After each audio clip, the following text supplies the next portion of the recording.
नमस्कार.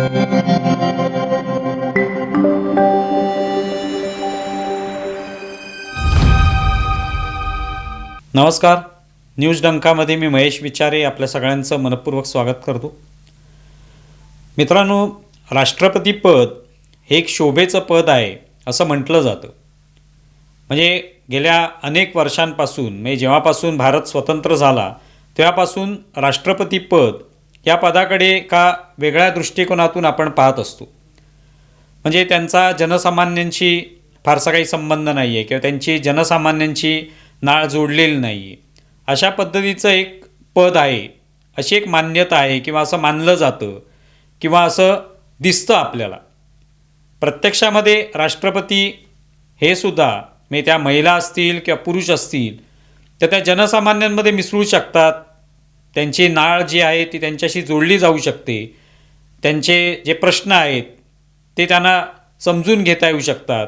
त्यांच्या भावना त्या जाणून घेऊ शकतात. त्यामुळे राष्ट्रपती पद हे तशा पद्धतीचं पद आहे. पण पूर्वीपासून ठराविक अशा सरकारी कार्यक्रमांमध्ये राष्ट्रपती आपल्याला पाहायला मिळत. विशेषतः पुरस्कार वितरण आहे, अभिभाषण आहे, अशा कार्यक्रमांमध्ये राष्ट्रपतींचं दर्शन होत असे. पण आत्ता आपण ज्या राष्ट्रपती आहेत, ज्या आदिवासी समाजातून येतात, अशा द्रौपदी मुर्मू या आपल्याला वेगवेगळ्या कार्यक्रमांमध्ये सहभागी झालेल्या पाहायला मिळतात.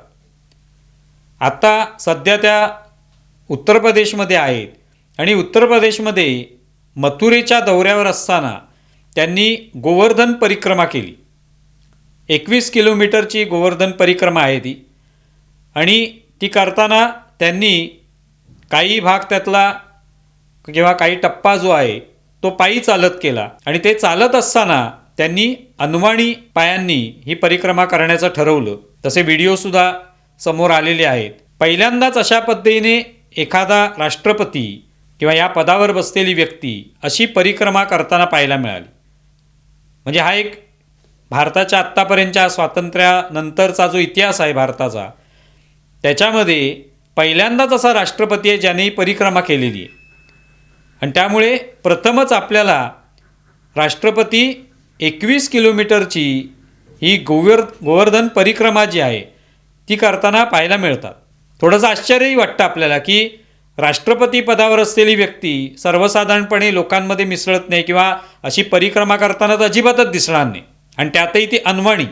पण मुर्मूंनी ती परिक्रमा अनवाणी केली. काही टप्पा त्यातला अनवाणी चालताना ते आपल्याला दिसतात. आजकाल तर आपण पाहतो त्या वेगवेगळ्या कार्यक्रमांमध्ये सुद्धा सहभागी होतात. सर्वसामान्यांच्या कार्यक्रमात सहभागी होणं, त्यांच्याशी संपर्क साधणं, त्यांच्याशी संवाद साधणं, त्यांच्या भावना जाणून घेणं, मग वेगवेगळ्या सामाजिक संस्थांचे कार्यक्रम असतील, वेगवेगळ्या संघटनांचे कार्यक्रम असतील, मंदिरांना भेटी देणं, त्या संस्कृतीशी एक प्रकारे नाळ जोडणं किंवा त्या संस्कृतीची ओळख करून घेणं, त्या संस्कृतीशी सुद्धा आपण जोडलं जाणं, हे द्रौपदी मुर्मू करताना दिसतात. आता अर्थात द्रौपदी मुर्मूंचा काही उद्देश त्याच्यामध्ये नाही. त्यांना काही निवडणुकीला उभं राहायचं नाही आहे किंवा त्यांचा कोणता पक्ष नाही आहे की ज्या माध्यमातून त्यांना काहीतरी मतं मिळतील किंवा कोणावर तरी त्या प्रभाव पाडू शकतील, असं अजिबात नाही. पण तरी देखील त्या वेगळ्या राष्ट्रपती ठरतात. आत्तापर्यंतचे अनेक राष्ट्रपती जे आहेत त्यांची अनेकांची नावही जनसामान्यांना माहिती नसतात की राष्ट्रपती कोण आहेत. तेवढंच काय, काही वेळेला पंतप्रधानांची नावही लोकांना माहिती नसतात. नरेंद्र मोदी यांचं नाव आज लहान मुलांपर्यंत सगळ्यांना माहिती आहे. याचं कारण जनसामान्यांची असलेली त्यांची जी नाळ जोडलेली आहे ते त्याचं कारण आहे. आणि आपण पाहतो अनेक सभांमधून, अनेक कार्यक्रमांमधून सातत्याने दिवसभर राजकारण करायचं, म्हणजे केवळ ठराविक वेळेलाच राजकारण करायचं असं नव्हे, तर 24 तास राजकारण केलं पाहिजे. 24 तास लोकांमध्ये मिसळलं पाहिजे, लोकांपर्यंत आपला संवाद साधला पाहिजे, लोकांपर्यंत आपण पोचलो पाहिजे. ही काळजी घेणं हे बदलत्या राजकारणाचं एक चिन्ह आहे. आणि ते आपण पाहतोय. अनेक राजकारणी आहेत असे जे आज लोकांमध्ये मिसळत आहेत, लोकांपर्यंत पोचत आहेत. त्यांचा उद्देशही असेल की आपल्याला निवडणुका जिंकता आल्या पाहिजेत, मतं मिळाली पाहिजेत, लोकांनी आपल्याला लक्षात ठेवलं पाहिजे, यासाठी लोकांपर्यंत पोचणं आवश्यक आहे म्हणून करत असतील. पण तरी ती सोपी गोष्ट नाही. सगळ्यांनाच ते जमतं असं नाही. अनेक नेते असे आहेत जे आपण पाहिलेले आहेत की ज्यांनी त्यांना पद मिळालं, चांगली संधी मिळाली, पण ते जनतेत कधी मिसळलेच नाहीत, जनतेपर्यंत कधी पोचलेच नाहीत. त्यांची आणि जनतेची कधी नाळ जुळलीच नाही, असे अनेक नेते आहेत. तर त्या अर्थाने पाहायला गेलं तर असे आपल्याला नेते आजकाल पाहायला मिळतात ज्यांनी राजकारणाचा हा पोत जो आहे तो बदललेला आहे की लोकांपर्यंत पोचलं पाहिजे. आज आपण आसामचे मुख्यमंत्री पाहतो हिमंता विश्व शर्मा, त्यांचे अनेक व्हिडिओ आपण पाहतो. म्हणजे आता निवडणूकसुद्धा आहे, पण तरी देखील ज्या पद्धतीने त्यांचा संपर्क जनतेशी आहे, जनतेला ते कशा पद्धतीने भावतात हे आपल्याला त्या व्हिडिओजमधून दिसून येतं. अशा नेत्यांबद्दल आपण ऐकत असतो, बघत असतो. योगी आदित्यनाथ एक अशा पद्धतीचे नेते आहेत की ते जनता दरबार भरवतात. अगदी छोट्यात छोटा असा व्यक्ती असेल तर त्यालाही ते सामोरे जातात, त्याचे काय प्रश्न आहेत ते समजून घेतात, त्याच्याकडून ते कागद घेतात, त्याचा प्रश्न सोडवण्याचा प्रयत्न करतात. अगदी मागच्या वेळेला आपण पाहिले का लहान मुलीला शाळेत ॲडमिशन पाहिजे होतं, तिने त्या लहान मुलीने त्यांच्याशी संवाद साधला, त्यांनी तिच्या ॲडमिशनचा प्रश्न सोडवला. यातून दिसून येतं की जनतेशी संपर्क असणं. पण आता हे सगळे नेते योगी आदित्यनाथ असतील किंवा पंतप्रधान नरेंद्र मोदी असतील, देवेंद्र फडणवीस असतील किंवा आसामचे हिमंता विश्व शर्मा असतील, अशी सगळी मंडळी, अगदी शरद पवारसुद्धा आत्ता या वयातसुद्धा ते वेगवेगळ्या ठिकाणी धावपळ करताना आपल्याला पाहायला मिळतात, जनतेशी संवाद साधत असतात. कधीही ते घरात बसून राहिलेले आहेत आणि त्या माध्यमातून राजकारण करतायत असं आपल्याला पाहायला मिळत नाही.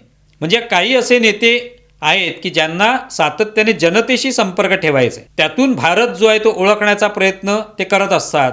किती प्रमाणात त्यात यश येतं किंवा हा नंतरचा मुद्दा, पण तरी त्यांना काहीतरी राजकारण तरी करायचे. पण द्रौपदी मुर्मू यांना तर कोणतंही राजकारण करायचं नाही, तरी देखील त्या वेगवेगळ्या ठिकाणी जाताना आपण पाहायला मिळतात आपल्याला.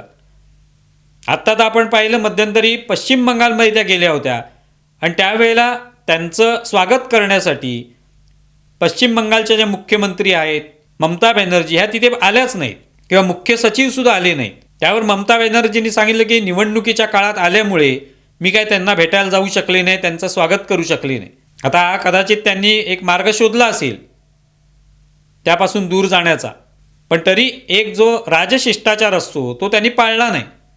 पण त्यावर द्रौपदी मुर्मूंनी नाराजीसुद्धा व्यक्त केली. म्हणजे आत्तापर्यंत आपण पाहिलं की राष्ट्रपती अशा पद्धतीने कशावर बोलतही नाहीत. मुळातच राष्ट्रपती पद हे असं होतं की ते फारसे लोकांमध्ये न मिसळणारे असे राष्ट्रपती असत आणि इतरांबद्दल किंवा राजकीय कोणतेही विधान न करणं हे सुद्धा त्यांचं एक वैशिष्ट्य मानलं जाईल. पण आता त्यांनी हे विधान केलं, त्यांनी टीका केली की अशा पद्धतीने तुम्ही त्या ठिकाणी स्वागताला येऊ शकला नाहीत किंवा जे काही तो कार्यक्रम तिथे होता त्यासाठी आवश्यक ती काही जागा होती तीसुद्धा मोठी जागा तुम्ही उपलब्ध करून दिली असती तर अधिक लोकांना तिथे त्या कार्यक्रमाचा लाभ घेता आला असता, आनंद घेता आला असता. पण हे बोललेल्या सुद्धा आहेत. म्हणजे त्यातून लोकांपर्यंत एक आपली भावना पोचू शकते, आपले विचार पोचू शकतात, हे महत्त्वाचं असतं. APJ अब्दुल कलाम यांच्यासारखे शास्त्रज्ञ हे राष्ट्रपती झाले, त्यांनीसुद्धा जनतेशी विशेषतः तरुण पिढीशी संवाद साधला लिखाणाच्या माध्यमातून, आपल्या विचाराच्या माध्यमातून. त्यातून आजही ते लोकांच्या स्मरणात आहेत, लोकांच्या हृदयात आहेत. त्यामुळे द्रौपदी मुर्मूंचं हे काम जे आहे ते वेगळ्या पद्धतीचं आहे. म्हणजे राष्ट्रपतींची जी एक चौकट असते, राष्ट्रपती म्हणजे अमुक या चौकटीतच असलेली व्यक्ती, ही चौकट त्यांनी मोडलेली आपल्याला पाहायला मिळते आणि त्यातून त्या जनतेपर्यंत पोचतात. जनतेचा ज्या ज्या गोष्टींवर विश्वास आहे, ज्या संस्कृतीवर विश्वास आहे, संतांवर विश्वास आहे, देवाधिकांवर विश्वास आहे, त्या ठिकाणी त्या पोचतात आणि त्यातून राष्ट्रपती पदाला एक वेगळं महत्त्व त्यातून त्यांनी मिळवून दिलं आहे असं आपण म्हणू शकतो. आता प्रेमानंद महाराजांकडे त्या गेल्या, त्या ठिकाणी त्यांच्याही संवाद साधला. त्यातून प्रेमानंद महाराजांना मानणारे लोक जे असतील ते द्रौपदी मुर्मू यांच्याशी जोडले जातील. त्यातून फायदा काही होईल किंवा माहिती नाही, पण निदान राष्ट्रपतीपद काय आहे, राष्ट्रपतीपदी कोणती व्यक्ती बसलेली आहे हे तरी जनतेपर्यंत पोचेल, जे अनेक लोकांना माहिती नसतं. आज तर सोशल मीडिया आहे, TV आहे, वेगवेगळ्या पद्धतीचे माध्यम आहेत जी लोकांपर्यंत पोचत आहेत. तेव्हा त्या माध्यमातून राष्ट्रपती द्रौपदी मुर्मू या जनतेच्या घराघरात पोचू शकतील आणि त्यातून कळेल की राष्ट्रपती पद असं असलं पाहिजे की जे जनतेशी जोडलं गेलेलं पाहिजे, एक शोभेचं पद असता कामा नये. आणि ते काम मात्र द्रौपदी मुर्मूंनी केलं आहे असं आपण म्हणू शकतो. तुम्हाला या संदर्भात काय वाटतंय जरूर कळवा. आमचा व्हिडिओ जास्तीत जास्त लाईक करा, शेअर करा आणि आमचं YouTube चॅनल सबस्क्राईब करा. धन्यवाद.